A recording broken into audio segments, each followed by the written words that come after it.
Hey, everybody. Welcome to Drop Dead Serious. I'm Ashleigh Banfield, your host. In this episode, have you seen this latest hit on Netflix? It's called Adolescence. Um, wow, first of all, it's unreal. And in this episode, I am going to dive into it because it is gripping.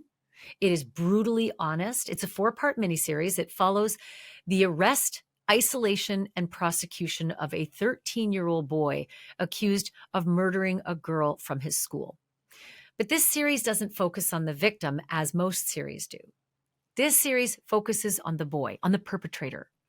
It focuses on the fallout, on the family, on the shame, the systems that either failed or just weren't built yet for a child who was capable of killing. After watching Adolescence, I could not stop thinking about it. And if you've seen it, I think you know, well, if you know, right? The way that they showed the arrest of this kid was so jarring and memorable. I don't think I'll ever shake it. The scenes in the police station with, again, a 13-year-old boy who had just wet his pants because he was being arrested. And then just this incredible devolution of a family. They literally unravel sort of before your eyes. And again, this is the family of the perpetrator. We're not even talking about how awful things are for the victim at this point, just the perpetrator. It is a fascinating look. The filmmaker said they wanted to do something very different. They wanted to look into the other side of crime that doesn't get a lot of attention. The perpetrator, why the perpetrator does what he does, especially at 13, especially a 13-year-old who at times can have so much bravado, but then at other times is just a little boy. Because that's reality. And I've got to be honest with you, when I was watching this series, sometimes I thought I was watching a documentary, not like a major cinematic production, but that's what it was. And to that point, you will be shocked when you watch this because eventually, if you don't already know it, you will catch on that every single episode is one take, one continuous shot for the whole, almost hour. It is absolutely stupefying how they could do it. And also it's fascinating. It just feels like you are floating throughout all of these scenes and lives and people and different floors of different buildings and inside, outside, into cars, out of cars. It's remarkable, just remarkable. So in a nutshell, the story is about this 13-year-old boy who is arrested on suspicion of murdering another girl from his school, and the process that he goes through and how little the parents are allowed to be involved and how little the family knows about this and how they just can't understand how something like this could happen. It's a great family. The kid has a great upbringing, good school, none of the things that you would expect, right? If you're going to hear about a kid who's accused of murder. And spoiler alert, you'll find out right away anyway, he did it. That's what's so shocking. This kid was capable of the ultimate crime, murder. But it's everything that happens afterwards. And then it's also the why and the how, and how we in society all kind of fit into this now, and what we should know about adolescence, what people don't know about adolescence and their own children, even when everything looks fine. This series really left me with so many questions about how this can actually play out in real life, especially when the suspect is just a little guy, right? 13. So I picked up the phone and I called somebody I knew would have great insight into this entire topic, and it's Dr. John Duffy. He is a clinical psychologist with 30 years experience working with teenagers and tweens and parents and couples and families. He's written 3 best-selling books on parenting: The Available Parent, Parenting the New Teen in the Age of Anxiety, and his latest called Rescuing Our Sons. Dr. John Duffy and I talked about childhood versus the criminal justice system and the fallout everywhere afterwards. What justice looks like when the perpetrator is still sleeping in spaceship bed sheets with a teddy bear close by. And if you haven't yet seen the series, do yourself a favor. You've got to check it out. John, you're the first person I wanted to talk to. And honest to God, as I was watching Adolescence all the way through, I kept thinking about you and what you would say. So just your overall reaction to that incredible docuseries. Honestly, Ashley, it was so jaw-dropping to me. I didn't know what it was at first. People were telling me, you got to watch this thing. I'm like, oh my gosh, I've got to spend 4 hours watching this thing about adolescence. I talk to teenagers all day long. And it was gripping from the beginning. And my takeaway, my biggest takeaway, honestly, from it was it felt like I could talk to an audience of parents for a week straight and not cover what is covered in this 4 hour documentary about the lives of young teenagers and what they're experiencing, suffering, going through, and what could potentially be lethal. I mean, it literally feels real from beginning to end. Speaking of that, at times I'm a pretty good TV watcher. I work in the business. I think I'm discerning, but I started to lapse into feeling like I was watching a documentary. Same, completely. At first, I thought that's what it was going to be, and then I was kind of lulled into thinking, "Oh, this is one of the my wife and I love like British police procedurals," and I thought, "Oh, this is going to be a little whodunit thing. We're going to be really good at this," and unfortunately, she's better at me at guessing these things. So, like, you're going to know who did it right away. You're going to know if this kid didn't do it, the thing, right?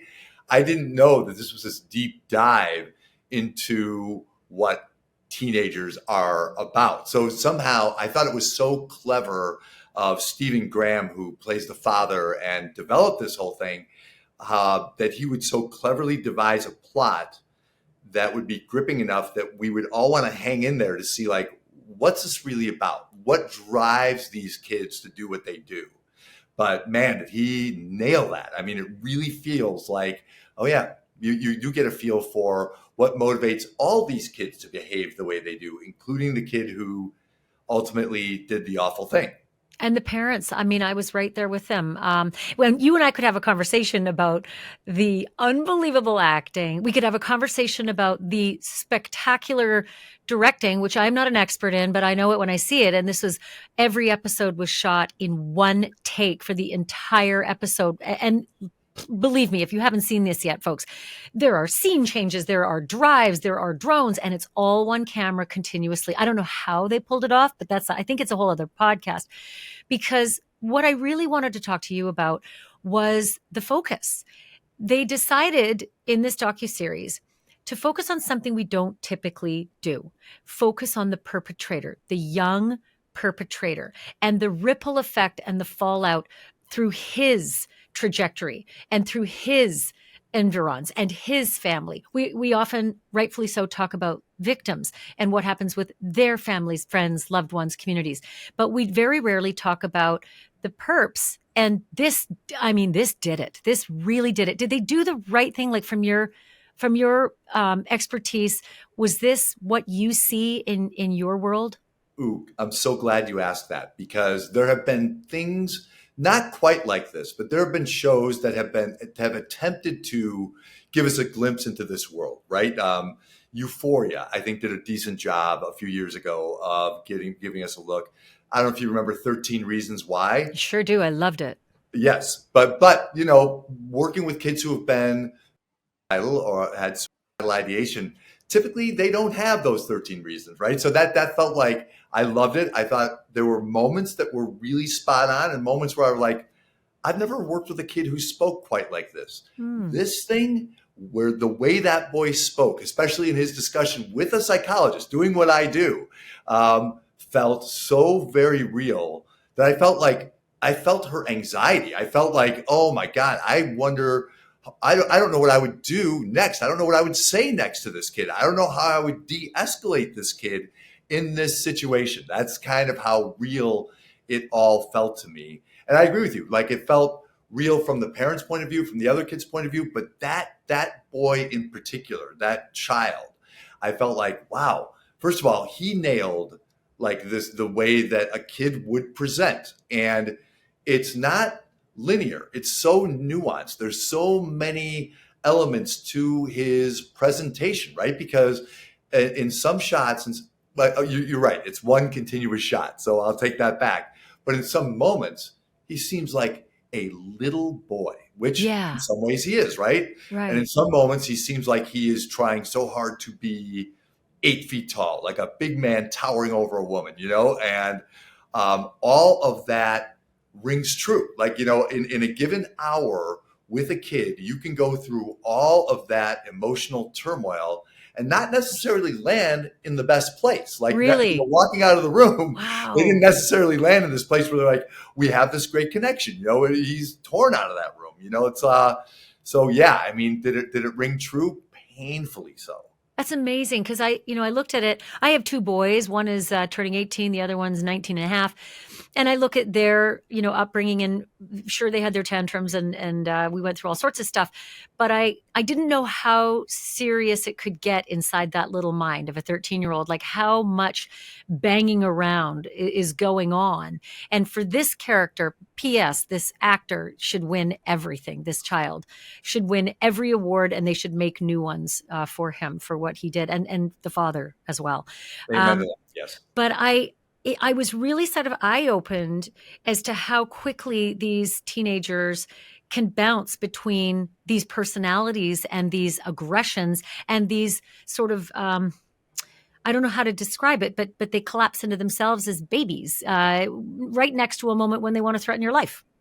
Yes. And all of that feels like the world of a teenager. And I'm going to be specific here, a teenage boy right now in particular. They're so lost and so desperate to find some sense of identity that they try on different hats in real time. Like, literally, the way that third episode plays out is the way a therapy session with a 13-year-old boy plays out, or a 12 or an 11-year-old boy, Ashley. Like, Really? yes, yeah. This is, and I've been doing this 30 years. 10, 15 years ago, that wasn't the case. Like, I think they're dealing with such a whole wild new world that they just cannot find a single way to present and identify themselves, because they're not sure, like, am I toxic? Am I supposed to be like alpha male number one guy? Am I supposed to be a kid? Am I allowed to be a kid? Am I allowed to yawn? At one point he yawns in there, and you could see, like, he's sheepish about it. Like, is it my showing weakness of some kind? And boys are that lost right now in the world, like, up to and including like the late teen years. Even some guys I work with who are your son's age. I have a son who's in his 20s. Guys who are his age are lost, but it starts right around this boy's age, sometimes a little younger. Like, sometimes he seems a little younger than 13 to me. I think he was 14 maybe when he filmed this, but sometimes he seems like a 10 or 11-year-old. And I work with some kids that age, and he reminds me of them as well. So it's, I'm trying to sort of put my hat on from 20 years ago.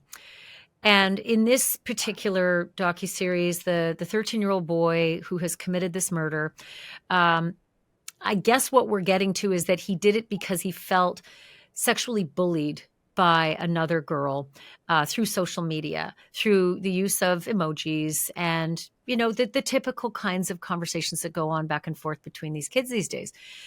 I thought it was very egregious and almost hyperbolic, but I wanted to sort of get a gut check from you as to how badly does something that seems innocuous to us grown-ups, right? Okay, so somebody sent you hey, you're an incel, bugger off, and then a couple of emojis that are unpleasant. How serious is that for some kids who don't have other troubles in their lives? This kid had a great life in this docuseries. His family was amazing, supportive, helpful, wonderful, thoughtful, loving. How can that small series of social media communications turn into something so catastrophic? It is striking how easily a kid's world can be rocked by a couple of emojis on the back end of Snapchat. You know what I mean? Like, so that, I get where it felt hyperbolic. I've been working for 2 weeks with parents who've been sitting on the couch behind me asking, like, this was a little much, right? Like, like, he wouldn't go that far. This kind of thing wouldn't possibly happen. But the truth of the matter is, it would. It would, and I think sometimes it does. And I work with boys who are in that incel space where they feel like this anger and loathing toward girls and women for not wanting them, for not being attracted to them, for calling them out for being unattractive or unwanted. And because they don't yet have this like rock solid sense of self, I think they are super susceptible in real time to like being broken. And you're right.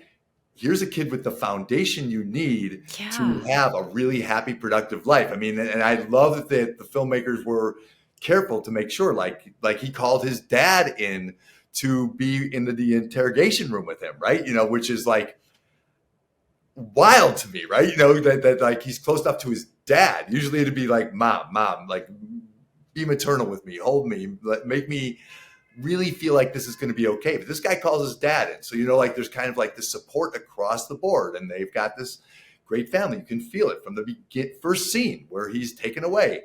And yet still I see kids by and large who come from really good, loving, caring families who pay attention to parenting, like who read books about parenting and go to talks about They're parenting. working hard at it. Yes. And still, like, they are depressed and they are anxious and they are angry. Like a lot of these kids, there's a lot of self-loathing that they feel.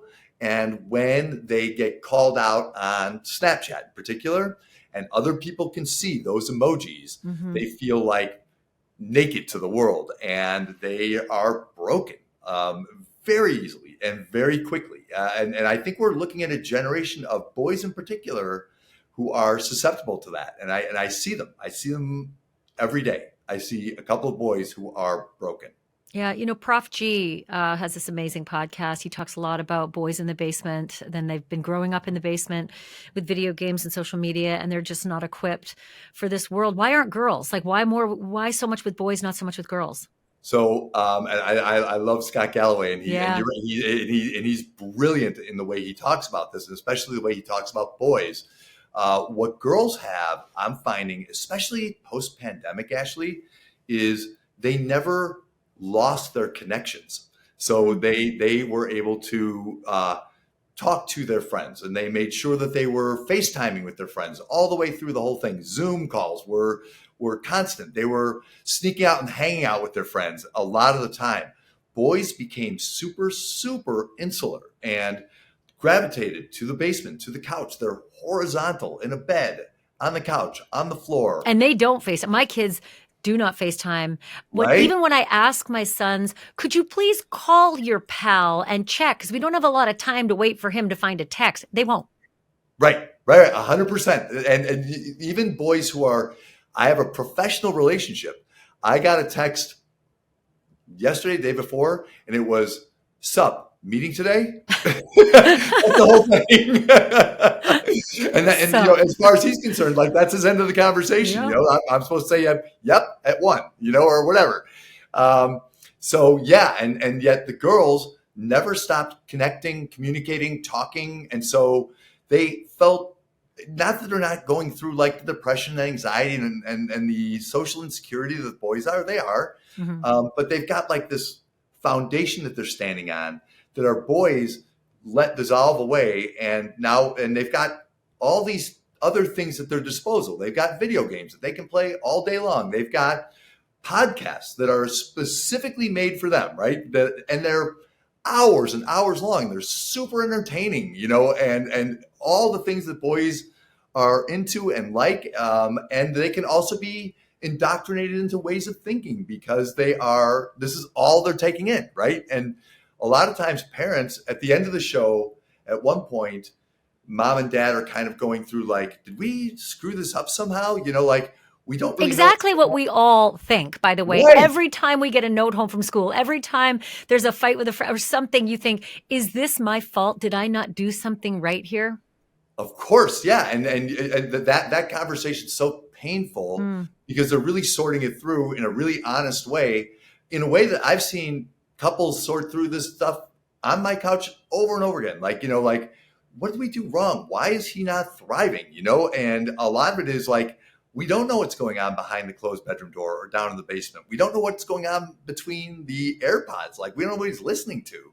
And we should probably pay attention to that. Maybe we screwed that up and maybe that got him into this position, right? Somehow. And sometimes I think there's truth to it.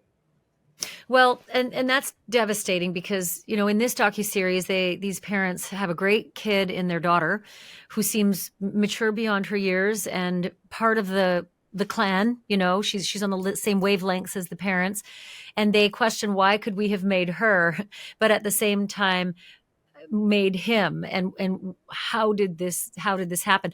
I guess for those who are watching this series and wondering, oh God, I don't want this to happen to us, what do you tell them? I mean, this is a pretty big question, but what small steps and then larger steps can people just start taking to make sure they don't end up in a boat like this? Yeah. These days, this is probably always true, but more so now than ever, you've got to really stay in contact with your kid. And anybody listening is probably thinking, of course, I talk to my kid every day. Like I ask him Yeah. how school's going. But I mean, like in contact with them, like, hey, what are we listening to? Give me one of the AirPods. Let me listen as well. I want to let me weigh in. Like let's talk about it. Kind of get into their world, because I think we're really looking at the first generation of parents that don't know what it's like to be 13, like today. You know what I That's mean? Like right. we know what it's like a generation ago, but that was easier. Like as the parents are talking at the end, they're like, our parents kind of knew where we were, what we were up to, what we were doing, what we were thinking, because we weren't thinking that much. Now kids do a lot of thinking and a lot of reading, and they take in a lot of information online and on podcasts and through Discord and video chat and all sorts Yeah. of things that we didn't have access to You when know we what, were John? It's so funny you say that because I have often laughed at, my husband and I will say things to the kids like, well, look, we were teenagers too, you can't put one over on us. We know what is going on. And they'll always have the retort like, oh my God, that was the 70s. P.S. They were wrong. It was the 60s, but it was the 60s and the 70s. But like, oh my God, that was the 70s. You have no idea. And that was the same thing I said to my mother. I Sure. said the same thing. Mom, you have no idea. You were wearing bobby socks. Like, come on, it's all different now. But I feel like the changes from my parents looking at me as an adolescent versus me looking at my children as adolescents, those changes are exponential. They didn't just shift, they obliterated. The whole nature of our world has shifted in a generation, and every generation can say that, right? And then there's truth to it. But in the past 20 years, and it's probably tighter than that, Ashley, it's probably 10. Adolescence, which used to be 13 to 19, was probably a reasonable time frame when we were all growing up to say like, yeah, that's when we're coming up with our own identity. We're separating from our parents in some way. Now, 8, 9, 10-year olds have access to pornography. They have Yeah. access to Snapchat, all these things, right?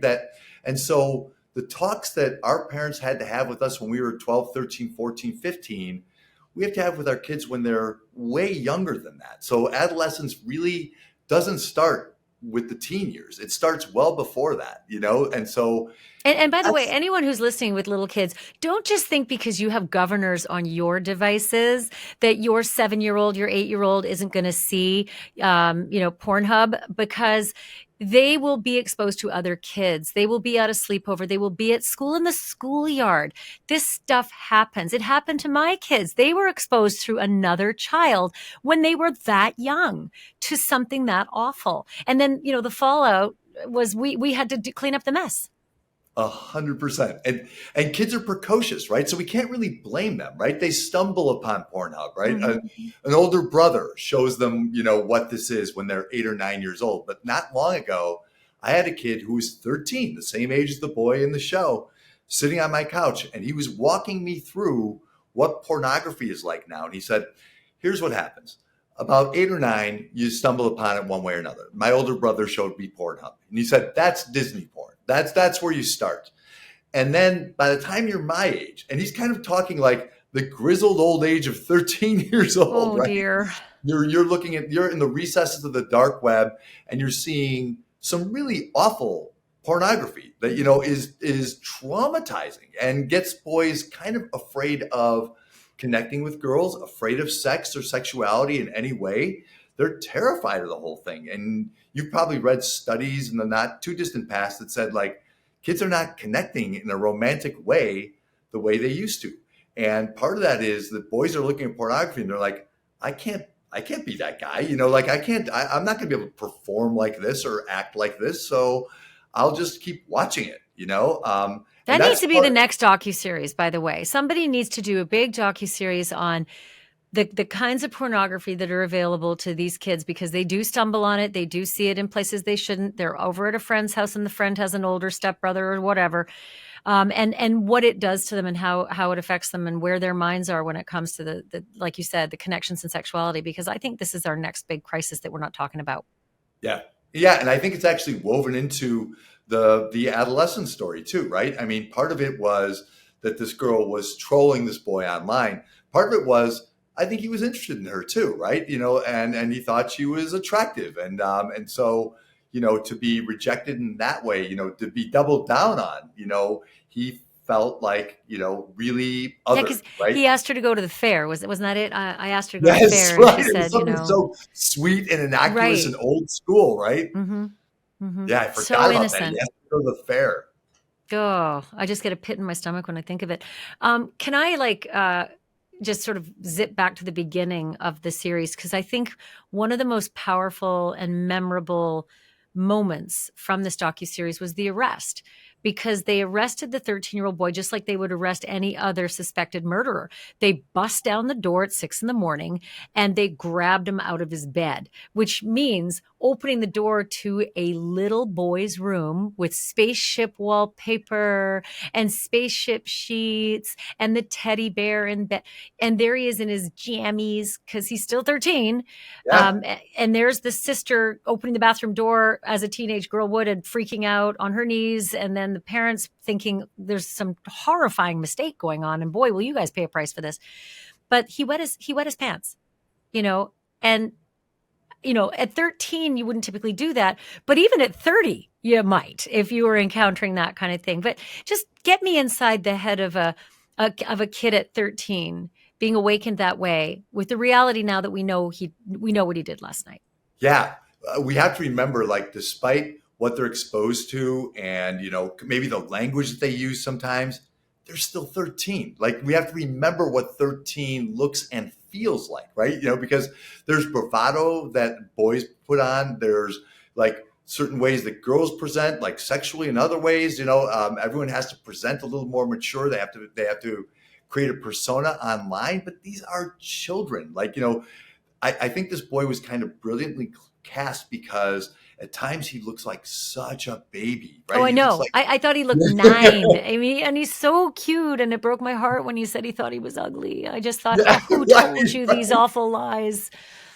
And he's, even though hours before he had done something terrible, he's still a child and he's in his room. And there are moments where he said, like, I didn't do anything, Dad, I didn't do anything, where I think he means it. I think he really believes, like, oh, I couldn't possibly have done anything that awful. I'm not a bad person. I'm a nice kid, like, me, Dad, like, You know uh, what? don't let him go. Pull on that thread, John, because throughout the series, the family, the dad in particular, was devastated that the boy just looked right in his eyes and lied at him.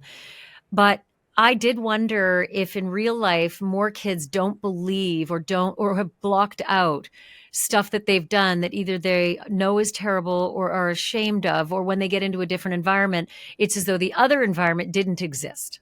It's something that I've wondered whether viewers who don't have a background in psychology think about, is like that he might be absolutely telling the truth when he says, I didn't do this. I would never do anything to hurt anybody, and actually mean it. He could pass a polygraph test. Like, I've worked with people who have done really terrible things and have no, like, distinct memory of it, or they've fully blocked it out. It's kind of like, oddly enough, it's traumatic to be a victim in almost any type of crime, any type of violent crime in particular.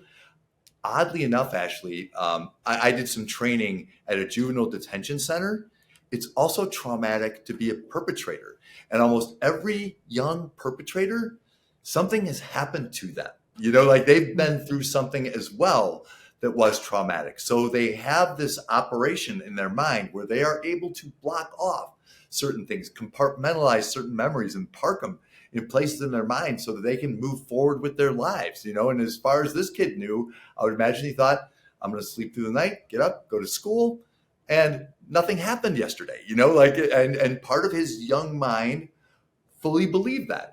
Was in utter shock that, like, the police are here, like a girl died. What are you talking about? You got to be kidding me. And believes that, kind of also knowing full well in another part of his brain, yeah, I did that. It's like a dream sequence, but we know that adults do that. I'm talking to you, OJ, but we know adults truly can believe that they didn't do the awful thing. Is it more prevalent among kids? Like, is this more of a story you'd see with kids where they can just honestly believe that nothing happened? Way more prevalent. I work with adults, young adults in particular, who will remember that they committed some sexual abuse against a sibling is probably the most common thing I hear, or that they were violent toward classmates or something like that. But they in real time have no memory of it. They'll come up with it right here in the therapy room. They'll be like, my God, I think I did this awful thing one time. Years ago, I worked with this young man who remembered that when he was 5 or 6 years old, he killed the family cat. And he did not, in the entire space of time between that, he had blocked that memory from the moment it happened. He said, my parents came and got me. We went to the mall or something, and we came home. The cat was dead. I had done it, but I went with their narrative and believed their narrative that, like, oh, something awful happened to the cat, and somehow he or she found his way into the hamper and suffocated. And and I had nothing to do with that. What a terrible accident. And not until he was in months of therapy did he realize, oh, this is why I hate myself. This is why I feel this way, because I did this awful thing. I must be a bad person. So the other aspect to this kid was that while he seemed cute and adorable and 13 and young, but he did have those moments of bravado. He also had moments of actual, like, severe aggression, right? At the moment where he menaced the psychologist, at the moment when he just got so angry, he'd blow and he'd bang the hot chocolate off the table. And then I suspect the same kind of social pattern for him was playing out when he was angry with the girl. And on surveillance tape, we see her pushing him and then him pushing her down and then reaching into his pocket and just stabbing her repeatedly. Yeah. And I wondered about children in general. When you see kids who have a propensity to pop off, can't maintain their emotions, they seem pretty sober most of the time, but then have these huge spikes. What kind of kid do you really have to worry about will take a spike into the level that this boy did in the docuseries? It's a great question. So, like, one of the biggest things we have to learn as kids is emotional self-regulation, right? This is, it's something I am pushing, like, school districts to teach, like teach emotional intelligence, teach kids to regulate their emotions. That's a more important life skill than trigonometry, and I stand by that. Yeah. And the kids I worry about are the kids who are impulsive, who cannot squeeze a thought in between anger and action. And yes. They just, like, one leads immediately to the other. And if I can get them to take, and I'm not kidding, Ashleigh, a second or two and just breathe and consider, like, okay, I'm not going to do anything right now. I'm just going to think about it. Almost always they back way off the impulsive, violent thing they're going to do or say. But there is a group of kids, and it's not just boys, this can be girls as well, who lack that skill, lack that ability. And those are the kids I worry about, is those kids who, like, act immediately out of impulse. And it's something, good news is it's something that can be trained. That's right? What I was going to ask you. Yes. Is, oh my God, every parent out there right now is like, oh no, I have the most impulsive children. But it is something that you can get them to count 5, 4, 3. There are all these little exercises. And by the way, pragmatic exercises. Whenever an expert talks in big language, when you're in a counseling session, you think, well, okay, all that makes sense. But in the moment, when shit's going sideways, I need a practical solution that I can employ by rote. And there are those for kids who are impulsive, aren't there? 100%. And I will cop to, my field, I think, gets bogged down in our own language more so than almost any other, when oftentimes the solution is super pragmatic. It is just like, can you just take a breath for me and count down from 5? Well, And then if listen, you, hey, I'm not denigrating, because I think a lot of the language is super important, because what people like you do is you explain to people like me, why is this happening? And then you start to feel better that it makes sense. There is a definition. This isn't, a problem only I'm experiencing. This is a real problem that other people have, and there are real solutions. And that's very calming. But then that extra step of, okay, and here is exactly what you do at exactly this moment. That's the stuff that sometimes I think gets lost.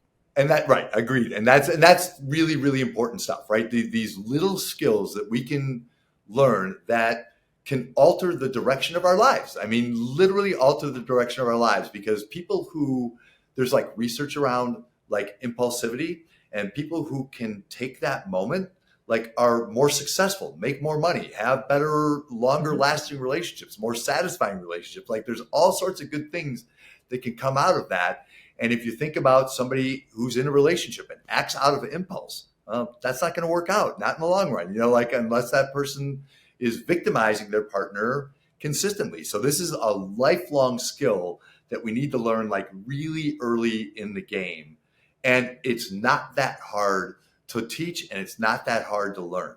It's just that some kids, they're born with an inclination to act quickly. And sometimes that's just like a lot of good energy that isn't directed properly, right? And if you just shift the lens a few degrees, not 180 degrees, like some people bring their child in and say, we need to change everything. We need to start over with this kid. And good luck with that. Change is just like, it's just this little thing we need to change, right? Just this little breath we need to take. And I think there's your next docuseries too, how impulsivity can ruin your life or enhance it if you treat it the right way. But let me go to a scene that stuck with me. I actually had to watch it twice. I'll admit sometimes I don't catch everything. I'm sort of one of those people who asks a lot of questions in movies and drive everybody crazy. But I rewound the scene where the psychologist was talking to the 13-year-old perpetrator and seemed like she was getting a confession out of him. And I thought, did I just miss it? Did he actually confess to her? Because I feel like he didn't, but something just happened. And what I heard on the rewind was the little boy said, look, I had a knife and she was scared and I could have touched her. I mean, everyone else would have. I mean, all the other boys would have. And I had the knife and she was scared, but I didn't. So that makes me better, right? And at that point, I was desperately trying to figure out, did this little boy think that the murder wasn't so bad, but the fact that he didn't molest her or rape her made him a good person? Like, I want to get your professional assessment of what happened in that scene.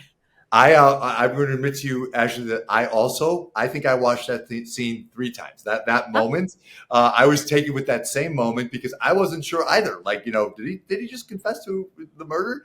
But his point was, it could have been worse. What I did could have been worse. And other boys, I know, they would have touched her. They would have her. They would have raped her. And I didn't do that. I just stabbed her.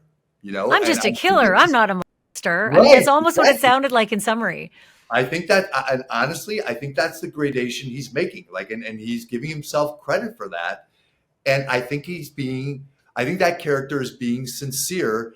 And I think that's how a child's mind often works, is like, well, I might have done the awful thing, but it could have been way worse. I know what other kids would have done for sure. They talk about it all the time, right? This is where I think sometimes like locker room talk for kids can go so sideways, because boys will talk about, like, if you look at like what they send to each other just on Snapchat, they say the awful, awful things that my generation said out loud, right?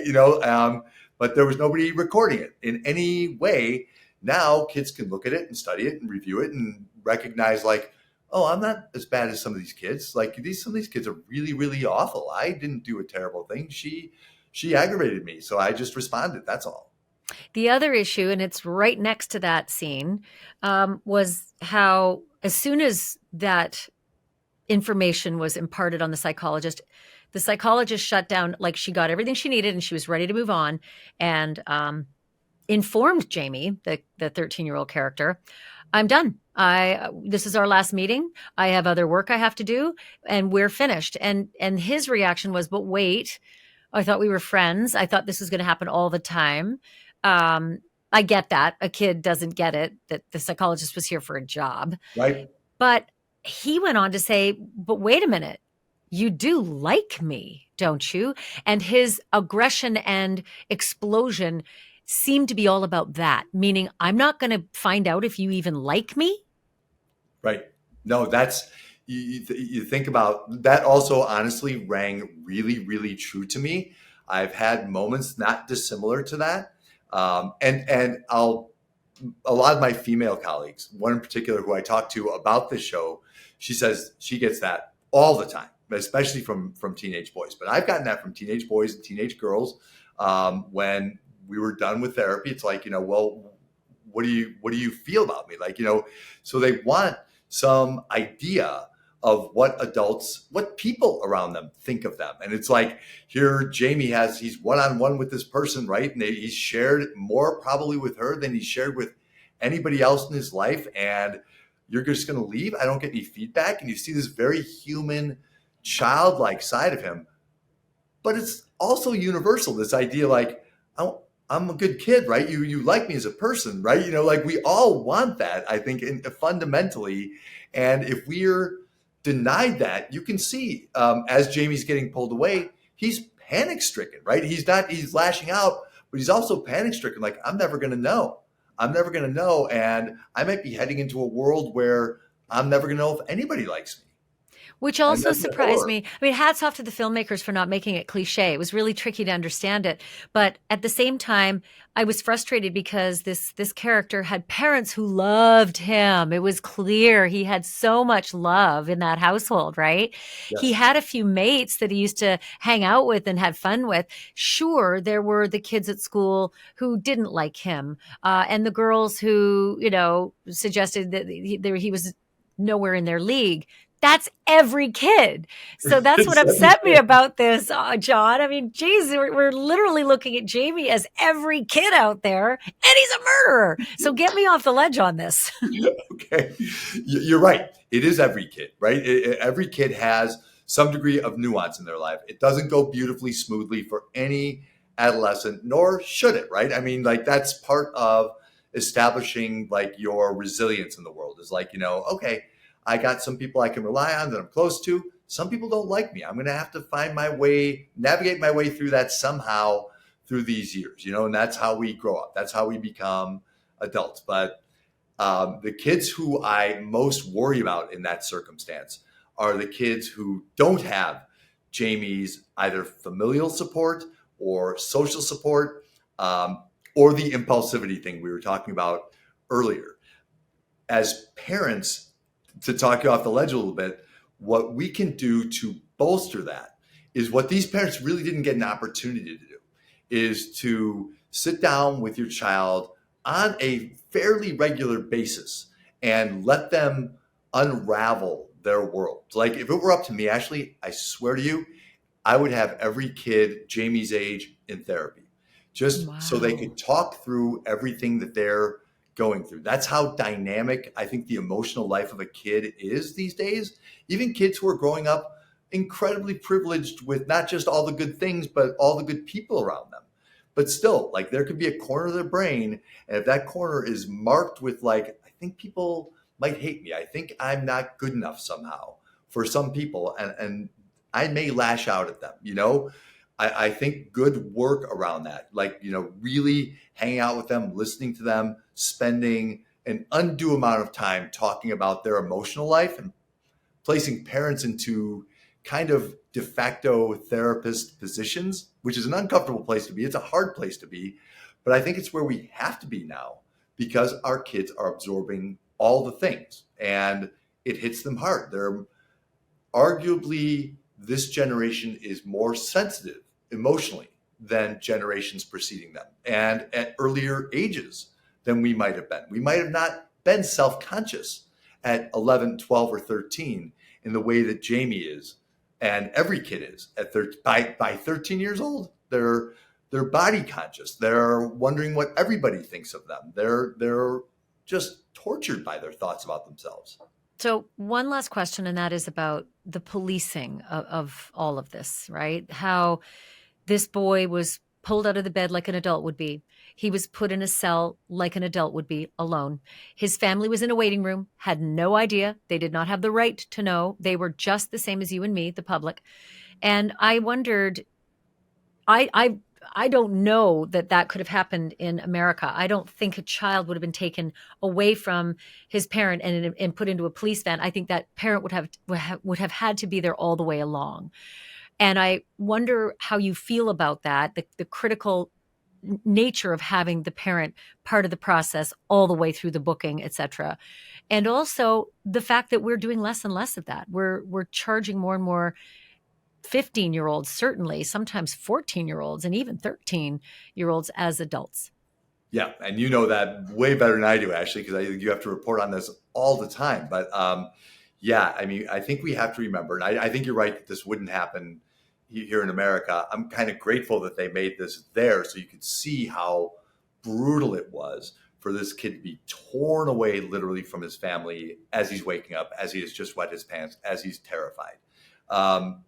So I think we still need to recognize that children are children, even through this process, right? Through, he's being accused of the very worst crime. So do you have to go get him? You've got to go get him. But do I wish that there were a parent along in that paddy wagon with him going to the police station? Yes, I think any kid needs that, right? If there's ever any chance for rehabilitation, that's so traumatic a moment. And there's several of them, right, that take place. And I think the more we can limit the trauma, and it's so hard to be empathetic with the person who committed the crime, right? But I think we want to be a society that creates good people and that there's second chances for most of us, even if we've done something awful. And in order for those second chances to be viable, I think we've got to limit the trauma even if that first chance is ruined. You know what I mean? So especially for children, because like that character, I don't know how he recovers from just that day, from that morning, from the 1 hour that we witness of that morning. Yeah, I'll say it again. I was shook by the series and by the reality of the realness of the series, and how I just had my perspective really shifted, because no one's ever told a story like this from a perpetrator's point of view, mostly because they feel it's undeserving. I am so glad that you talked me through this, because I've been up at night. I have been. Thinking through all these scenarios and trying to figure it all out, especially that psychologist conversation. Dr. John Duffy, thank you so much for this. Ashley, thank you. Always great to talk to you. My great thanks to Dr. John Duffy. I love my conversations with him, and I guarantee that's not going to be the last. It'll be just the first of many more. Thank you so much, everyone, for being a part of this. Thanks for listening. If you haven't already, please make sure to follow Drop Dead Serious wherever you get your podcasts. And please do this. Leave me a rating or a review, even if you think I stink. I want to hear what you think. If you're watching on YouTube, don't forget to subscribe so that you don't miss any episodes. And if this episode stuck with you in any way, please share it. Please tell a friend. Start a conversation in the comments. We really love to hear from you. I will be back next week with a whole lot more. I'm Ashleigh Banfield. And remember, the truth isn't just serious. It's drop dead serious.